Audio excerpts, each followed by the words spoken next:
The English Defence League is a right-wing group which has held dozens of demonstrations across the UK against so-called Islamic extremism and in support of British troops fighting in Afghanistan. Its detractors say it's racist and violent, charges the EDL denies. But many of its demonstrations have indeed turned nasty. The English Defence League was supposed to hold a march in this mainly Muslim area of London today, but at the last minute they cancelled their plans to do so.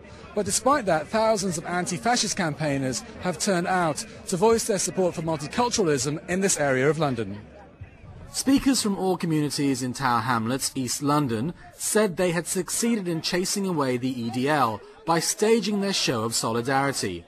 But many blame the authorities for allowing what they called a fascist group to stage a provocative march in an area where they aren't welcome. We're doing our best to ensure that as a community, no one can actually distort us away from the unity that we have. We will stand up against any form of racism, and in particular the attack on the Muslim community and the Islamic faith. This is what it is. These thugs are actually getting the ammunition from some of our politicians, some of the think tanks and the right-wing media who are creating the atmosphere to hate Muslim and Islam. Speaker after speaker said most people in Tower Hamlets live in peace and mutual respect for neighbours, regardless of their faith or skin colour. They said the real enemies of Tower Hamlets are poverty and inequality, not Islam. The EDL have called off their march in Tower Hamlets, and I believe that's because Tower Hamlets community showed that it was united.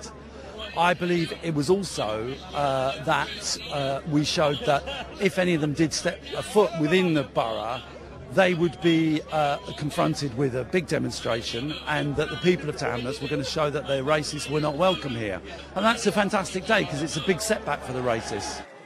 After the rally ended, the demonstrators marched through the streets of East London to spread their message. But it does seem that with Britain still in the midst of a financial crisis, minority communities are becoming targets. Roshan Mohammed Salih, Press TV, London.